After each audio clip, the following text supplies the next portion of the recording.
Le récit limité de l'évangile de Jean laisse de nombreuses questions sans réponse sur Nicodème. Était-il un vrai croyant?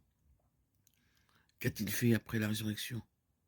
La Bible ne dit rien sur ces questions et il n'existe aucune source extra-biblique fiable qui puisse apporter des réponses.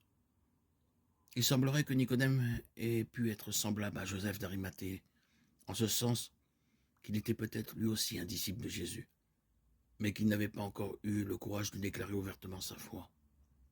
Il est possible que le dernier acte de Nicodème dont on ait connaissance soit sa déclaration de foi, bien que l'on ne sache pas dans quelle mesure elle fut publique. Sa présentation dans l'évangile de Jean est généralement favorable, ce qui suggère que sa foi était en effet authentique. Joseph d'Arimathée, lui aussi fut un personnage biblique qui a joué un rôle important dans l'enterrement de Jésus-Christ. Son récit se retrouve dans chacun des 4 évangiles, Matthieu 27, 57, 60, Marc 15, Luc 23 et Jean 19, 38, 42. Il est appelé Joseph d'Arimathée parce qu'il venait de la ville judéenne d'Arimathée, Luc 23, 51.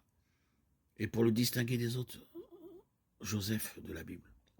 Bien que la Bible ne contienne pas beaucoup d'informations sur Joseph d'Arimathée, nous pourrons glaner certaines choses dans le texte. Dans Luc 23, 50, nous apprenons que Joseph faisait en fait partie du conseil, du Sanhédrin, du groupe de chefs religieux juifs qui ont demandé la crucifixion de Jésus.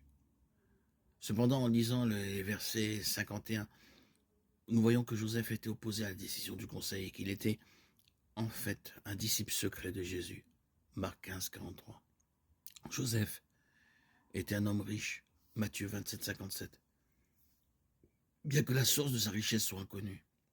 De plus, la Bible fait référence à Joseph comme un homme bon et droit. Le pharisien qui avait rendu visite à Jésus la nuit pour lui poser des questions sur le royaume de Dieu, accompagna Joseph. Les deux hommes se virent confier la garde du corps de Jésus et commencèrent immédiatement à le préparer pour l'enterrement. Il s'agit donc de Joseph d'Arimathée et de Nicodème. Conformément à la coutume juive, ils enveloppèrent le corps dans des bandelettes de lin et y mêlèrent de la myrrhe et de l'aloès.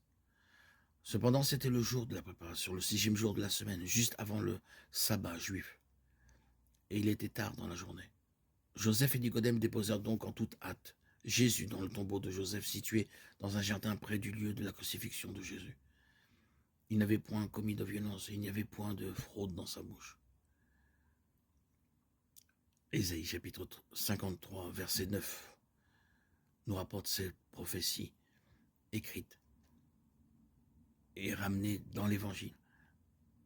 C'est l'une des nombreuses prophéties qui ont confirmé l'identité de Jésus en tant que Messie et Fils de Dieu. Le lendemain de l'enterrement de Jésus, les principaux sacrificateurs et les pharisiens se rendirent chez Pilate pour demander que la pierre que Joseph avait placée devant le tombeau soit scellée et qu'une garde soit postée pendant 3 jours. Ils citèrent l'affirmation de Jésus selon laquelle il ressusciterait après 3 jours et affirmèrent que les disciples pourraient tenter de voler le corps afin de fabriquer une résurrection. Matthieu 27, 63, 64. Leurs précautions furent vaines, car Jésus ressuscita d'entre les morts le 3e jour, exactement comme il avait prédit. Matthieu 28. Après la mort de Jésus sur la croix, Joseph, au péril de sa vie et de sa réputation, se rendit chez le gouverneur romain, Pilate, pour demander le corps de Jésus. Nicodème, à l'insu de Joseph, fit le choix de déposer Jésus dans le tombeau. Ainsi, il accomplissait la prophétie d'Isaïe prononcée des centaines d'années avant la mort de Jésus. Il a été mis dans le sépulcre avec des méchants et dans sa mort avec les riches. De nombreuses histoires et légendes fausses ont été racontées au sujet de Joseph. Certains prétendent que Joseph d'Arimathée était l'oncle de Marie, la mère de Jésus. Cependant, la Bible ne fait aucun lien avec ce fait, et cette affirmation n'est donc pas fondée. De plus, Joseph aurait fait de nombreux voyages en Grande-Bretagne pour faire du commerce et aurait finalement apporté l'évangile dans ce pays. Cependant, la Bible ne dit rien sur Joseph d'Arimathée après l'enterrement de Jésus, et nous ne pouvons donc pas savoir avec certitude quel chemin il a suivi plus tard dans sa vie.